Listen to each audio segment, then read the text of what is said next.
Hey Derek, what can we make with Luxardo, Maraschino, Aperol, and Mezcal? Does that sound like a drink to you? That sounds like something I would never put in my mouth ever. Let's try it anyway. All right!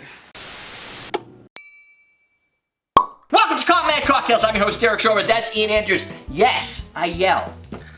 Get used to it. Get used to it. It's not changing. It hasn't. Ever. Ever. So, Ever. So we're making a cocktail that's called the Division Bell. Yes. It's inspired... Oh, there's words down there. I should probably read it. Something to do with that. I think it's inspired by Pink Floyd. Yeah, which they had the album, The Division Bell, which I always get The Division Bell and Momentary Lapse of Reason albums How is that possible? Like because 10 years difference. I think the music is very similar between the two of them. The Division Bell, the recipe is 1 ounce of Mezcal, we're using Montelobos, 3/4 ounce of Aperol, we're using Aperol, 1/2 ounce of Maraschino liqueur, we're using Luxardo versus the Bulls, which we've looked at before, 3/4 ounce of fresh lime juice and a grapefruit twist for garnish if we decide to recommend grapefruit for it. We're going to shake and strain it into a chilled glass. I don't think we have any grapefruits going on. All right, talk about the Division Bell. Alright! Or Well, whatever. besides Momentary Lapse of Reason, that is a song on there. Sorrow is on there.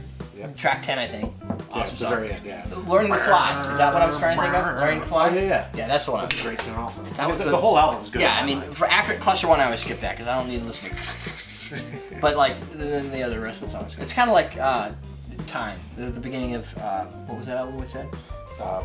Wish You Were Here. Wish You Were Here. No, Time. Oh, Time, Dark Side of the Moon. Dark Side of the Moon, it starts I with was the same thinking, thing. Like, they always start with no music, and then the end, it doesn't start with, it starts with the song that ends with. Yeah, The one that's very popular, but only the second track is the popular. They always do that. They like make multiple tracks. Right, Welcome to the Machine is everything. No, but that was the only song on the track on all their albums that doesn't actually have any of their singers. Do you ever do the Wizard of Oz, Dark Side of the Moon thing? No. Does that require marijuana? That requires the Wizard of Oz and the Dark Side of the Moon. Oh. Is that what you play both at the same time? No, Yeah, you play both at the same time. No, it does. Dark Side of the Moon is marijuana optional. it's supposed to act like a soundtrack for the movie The Wizard of Oz. But It you can starts do that right with time. anything. Come on. But it's actually, it like times up really well, which is kind of cool. So But- yes, I have done it. You have? Yeah, but I can turn on a random song on the radio and watch something and I'll find some way that it's... Really Yeah, but to have a whole album sync with a movie? Man, it's kind of... Yeah. Well, maybe that's what they were thinking of. No. Really? Because I was into the Wall in high school, the cat was with us. Now, the Division Bell was out a long time. Yeah. Because I listened to the Division Bell when I worked at Taco Bell. I also listened to Pulse. It's that Aperol. Oh yeah, Pulse. Yeah. And my The Pulse live version Dark Side? stopped blinking before hers did. Well, isn't that a fun? Dude, you gotta, can... shift it just a bit. There's a couple different directions to go. This way. In 3D dimensional space. That's 2D. Because it's a counter. We already have one plane defined. I am not going up. Yes. That's good. So, It's sweet, but it's bitter. smoky, and bitter. Smoky. This, you know what I'm going to tell you right now? I like it.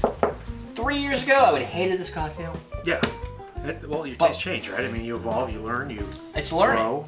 This drink, first off, has 3 key ingredients that most people need to mature to obtain, which is a Luxardo, an Aperol, which is a bitter and sweet. Luxardo Maraschino, we should say. 'cause Luxardo makes Maraschino. other products. And Montelobos or any type of smoky mezcal, all combined together to give you a sweet and bitter, a little bit of a root, like there's almost a cocktail bitter, like a very big dash of cocktail bitter. Yes. Without the tropical spices that you get out of a cocktail bitter. Yep. It's more of a citrus tart bark-like flavor with Which really comes from the Aperol, which is a bitter, citrusy liqueur. right all around this nice smoky flavor. It's not bitter enough to be off-putting to somebody like me. It's not sweet enough to be considered super sweet or 1980s style cocktail.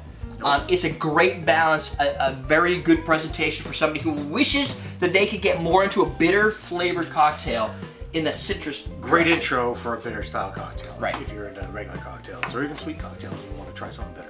So that's it. Thanks everybody, and we're done! Ah. We're teaching you how to drink. Today we're going to take a crap load to find 7 vodkas of different makes and models. Different flavors, from corn, sweet potato, wheat, doesn't matter, grapes. And we're gonna figure out if you make a Greyhound cocktail, can you taste the difference? And you will